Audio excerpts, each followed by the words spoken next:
Harka fuunee eegam jirtu kabajamtoota daawwattoota keenya qophiin fayyaa jireenyaa keenya eegalee jira. Qophii fayyaa jireenyaa keenya guyyaa har'aatiin egaa dhibee sukkaaraa irrattidha kan xiyyeeffannu. Dhibeen sukkaaraa egaa akkuma beekamu kabajamtoota daawwattoota keenya dhibeewwan daddarboon taanee fi guutummaa guutuutti immoo irraa fayyuun hin danda'amne waan ta'eef namootni baay'een egaa waggoota dheeraatiif dhibee ittiin dararamaa jiraatan keessaati isa tokkodha. Nutis kanarratti xiyyeeffachuutiin guyyaa har'aa ogeessa waliin turtii taasisnu irraatii egaa hubannoo bal'aa isiniif ni qoonnaa jenneeti kan amannu. Haga xumura qophichaatti nu faana bu'aa namoo egaa affeerraa keenya kabajaatti nu faana bu'aa. Walitti deebneeti kan jirru kabajamtoota daawwattoota keenya egaa guyyaa har'aa dhibee sukkaaraa irrattidha kan mari'annu akkuma argitan immoo ogeessa affeerriitii kan jirru Dooktar Walbarree gara marii keenyaatti seenna. Galatooma ulfaadha sagantaa keessan irratti illee waan affeertanii fi maqaan koo Dooktar Biddiiqaa Kitilaan jedhama. Hakiima waliigalaati kan inni hojjedhu hospitaala yaadannoo Raas Dastaati. Kutaa barnoota fayyaarraan hojjedha. Egaa Dooktar guyyaa har'aa dhimma baay'ee murteessaadha kan mari'annu. Dhimmi sukkaaraa egaa dhibeen sukkaaraa namoota hedduudha dhibee sukkaaraa kan qaban. Keessumaatti immoo umriin gaafa xinnoo ishee achi deemu namoonni baay'een dhibee kanaan himatu. Dhibee sukkaaraan qabaa. Kaan ammaaf mana beelessa nyaata na barbaachisa jedhu kaan immoo tasummaa nyaata waan jedhame jaan arguun barbaadanii garaagarummaa naa jiraatu malee namoonni baay'een keessumaatti abboolii fi haadholiin keenya dhibee kanaan warra dararamanidha. Atis kanarratti waan nu mariisistuuf galatoomii jechaame maalummaa amma dhibee sukkaaraa irraa jalqabnu. Sukkaaraa yookaan giluukoosii kan jennu nyaati nuti nyaannu kuni dhangaan nyaataa isa dhumaadhaa giluukoosii ta'a jechuudha. Giluukoosiin immoo anniisaa barbaachisaa nu laata. Kanaafuu boba'aa qaama keenyaati jechuudha. Boba'aa qaama keenyaa goonii fudhannu giluukoosii kana jechuudha. Nyaata nyaanna dhumarratti nyaatni nuti nyaanne piroosesii hundumaa keessa darbee gara anniisaa maddisiisuutti adeema jechuudha. Inni kuni giluukoosii irraatii maddaa jechuudha. Kanaafuu giluukoosiin amma boba'aadha jechuudha. Boba'aa qaama keenyaati. Qaamni keenya kan inni dursa irratti itti fayyadamu sarara jalqaba irratti itti fayyadamu boba'aan sarara jalqaba irratti itti fayyadamu giluukoosiidha jechuudha. Anniisaan malee immoo haasaa gochaa jirra anniisaa fayyadamaa jirra.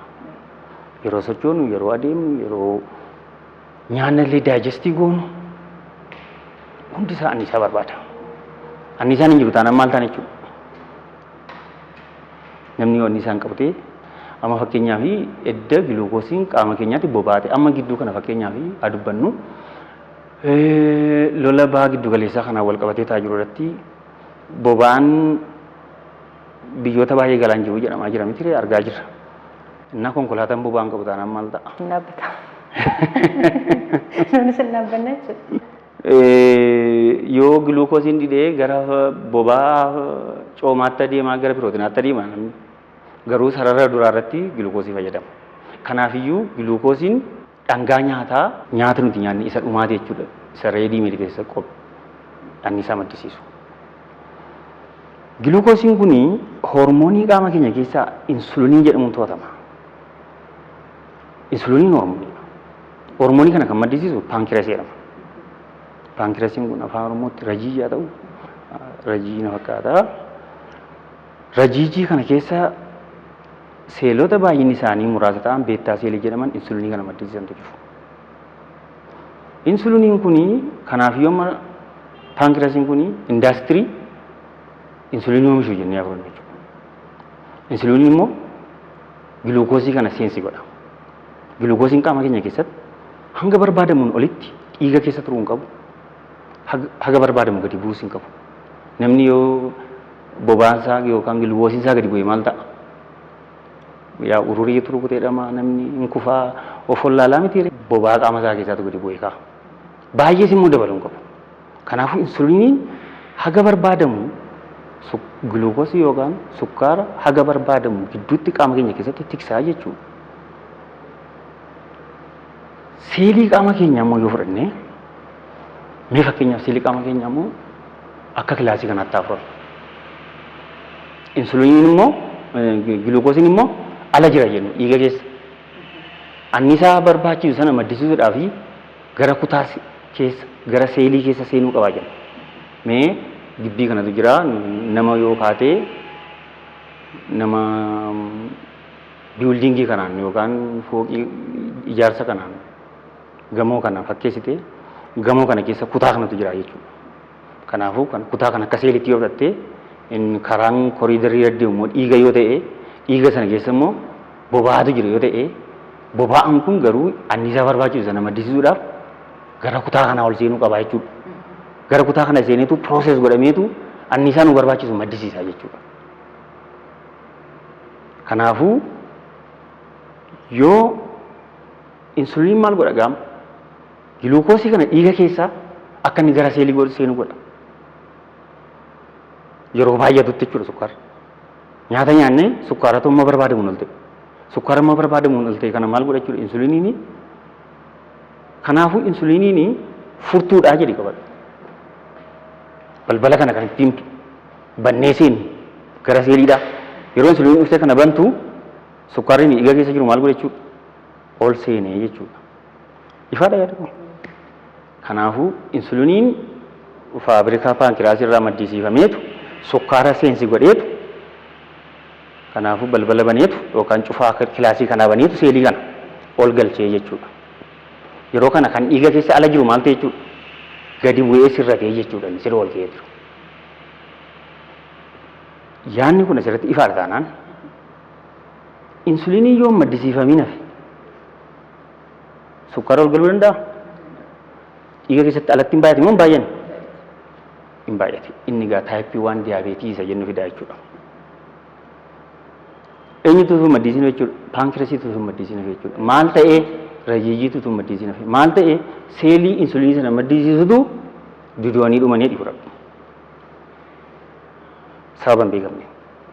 Yaa aatoomiin diziidha yeroo baay'ee.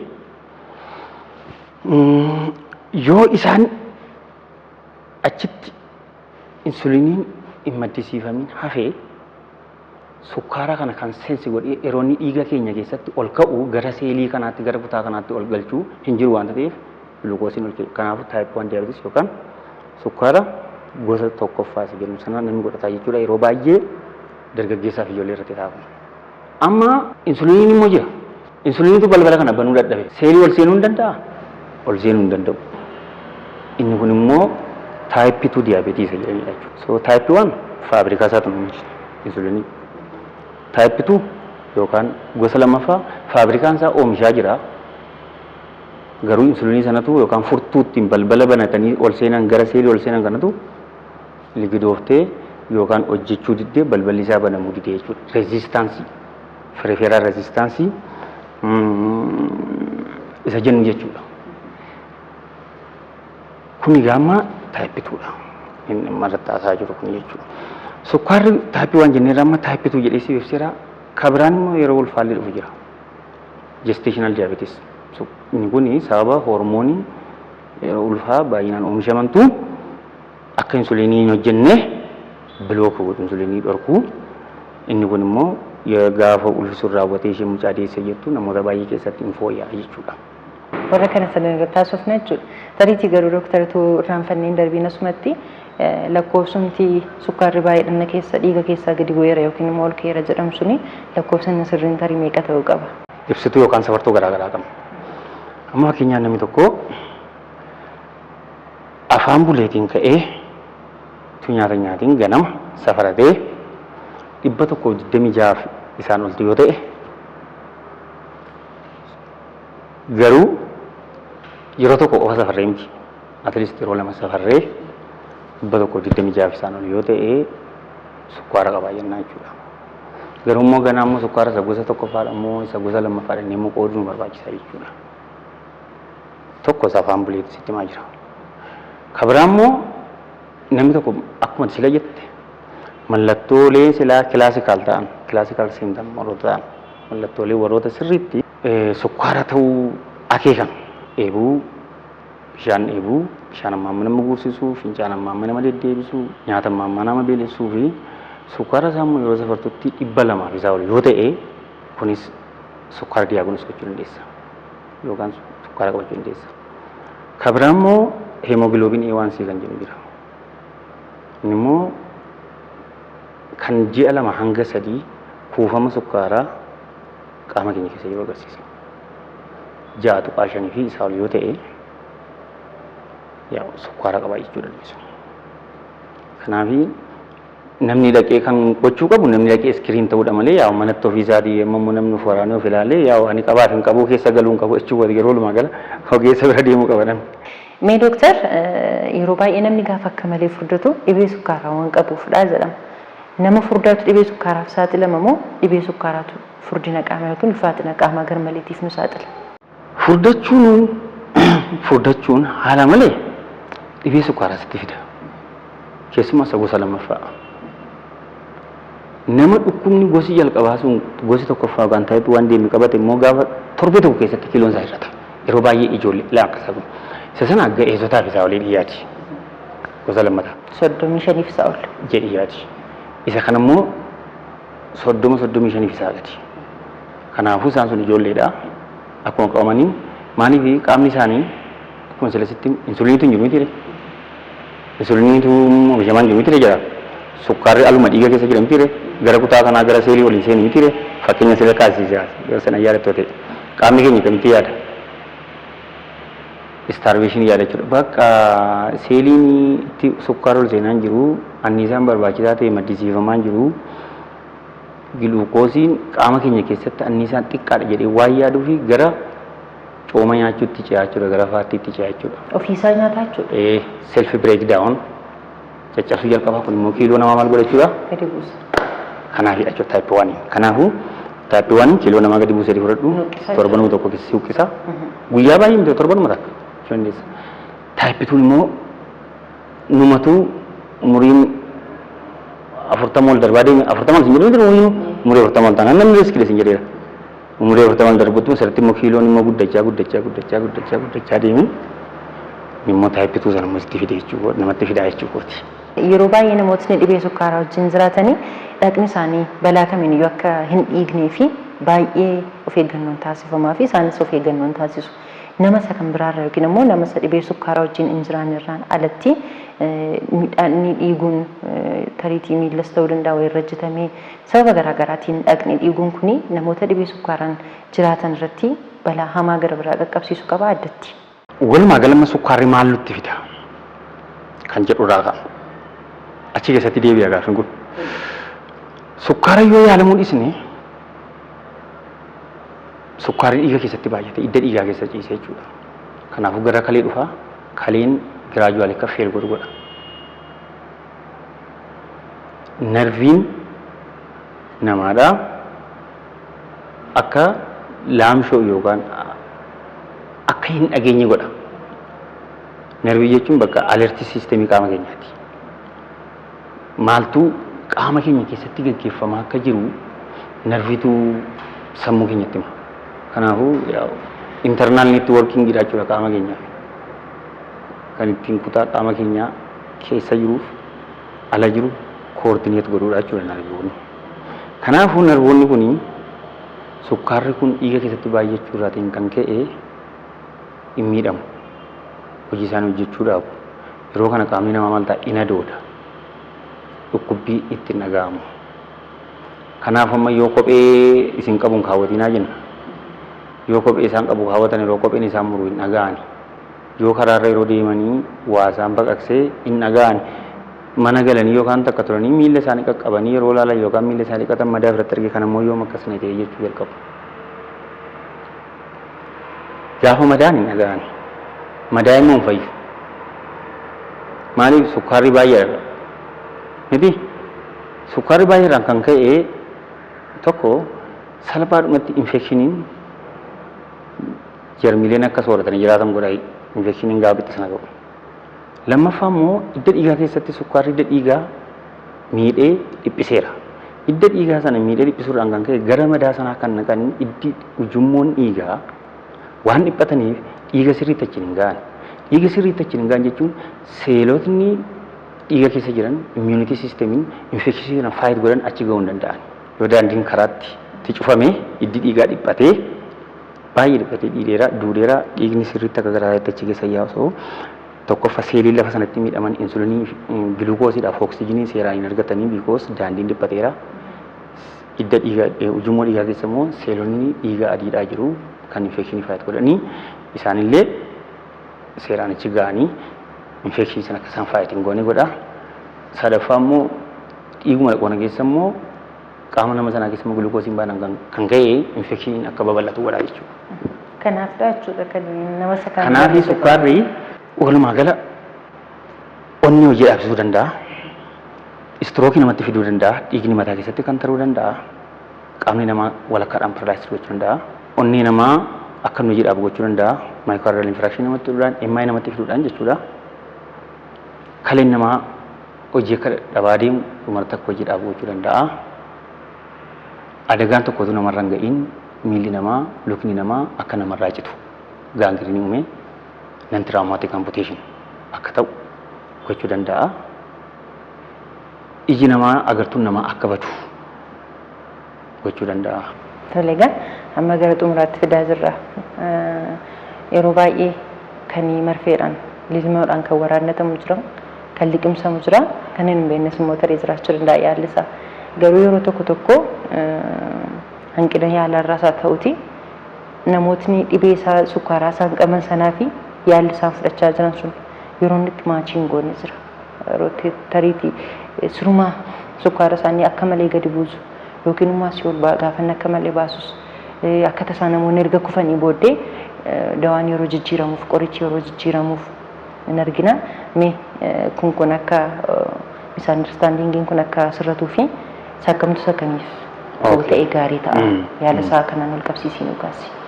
Walumaa gala dhukkuba sukkaaraa yaaluu keessatti kan taayippii waan irratti haasofnedha miti faabrikaatuun oomishu insuliiniidhaan jalqaba insuliiniidhaan jiraata. Taayippituun faabrikaan jalqaban oomisha. Insuliiniitu dhufee seelii sana banii waliin galchu. Sukkaara waliin galchu ol galin jedhu sukkaaraan furtuu sanatu banuu miti. Kanaafuu akka furtuun sun banu gochuudha jechuudha. Kanaaf yeroo baay'ee isaan insuliiniidhaan jalqaballee yoo jalqaban gara qoricha liqimsaatti liqimsanii dhaan jalqabuu danda'u kenna.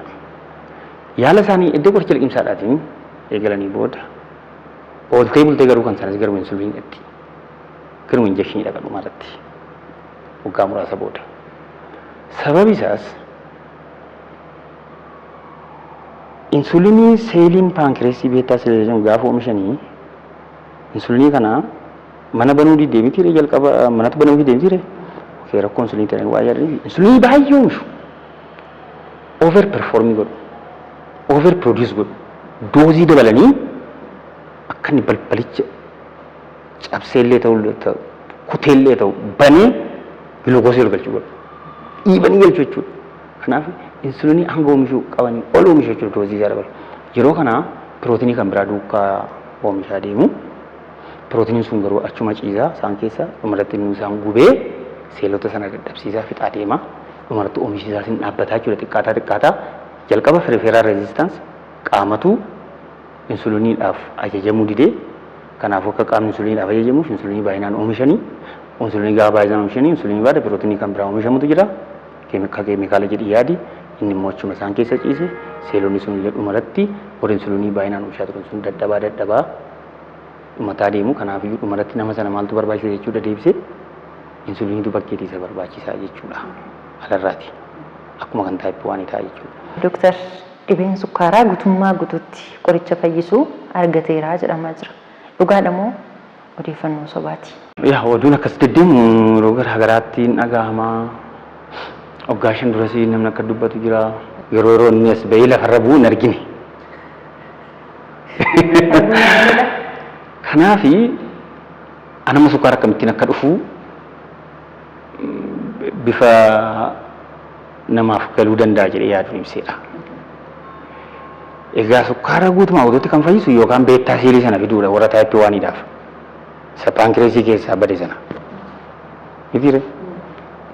Yookaan immoo balbalatti itti cufamee balbala banuu dadhabinsi hin jedhe mitiire qulfootu yookaan immoo qoricha dhufee banee balbala seelii kaa'ee banee akka gluukoosiin ol seenuuf baneedhuma kaa'ee achi turu tokko jiraachuu qabaa jechuudha.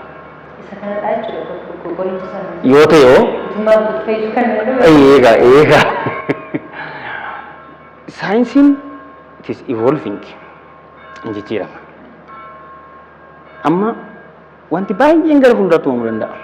Garuu ruumarsii haasa'anii waan qabatamaa hin taane haasa'anii uummata dogoggorsuun immoo yakkaadha. Kuniyyuu dhaamsa guddaadha. Dhaamsa isin jechuuf hin tole dhaamsa guddaadha kuniyyuu. Tole gan waan baay'ee nu barsiisteerta. Hubannoo bal'aa akka nuyi argannus nu taasistee jirta.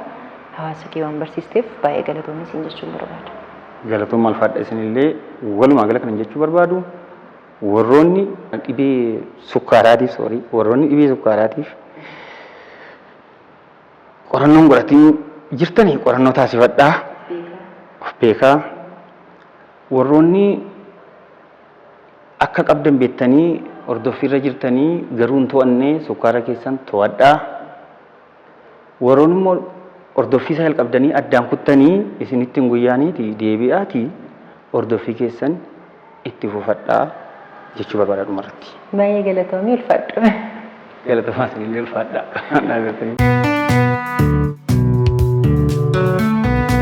Egaan kabajamtoota daawwattoota keenya qophii fayyaa jireenyaa keenya guyyaa har'aatiin dhibee sukkaaraa irrattidha kan mari'anne. Hubannoo bal'aa akka irraa argattan abdiin koo guutuudha. Torban immoo mata duree biraatiin walitti ni deebina. Gorsa ogeessi nuuf kaasan garuu hojiirraa oolchinu yoo ofii keenya hin qabnu ta'e mana keenya keessa yookiin maatii keenya keessa dhibee kana wajjin namni jiraachuu danda'a waan ta'eef gorsoota ogeessi nuuf kaasan hojiirraa haa oolchinuun dhaamsa qophii keenya guyyaa har'aatii nama torbanii nuuna jedhu.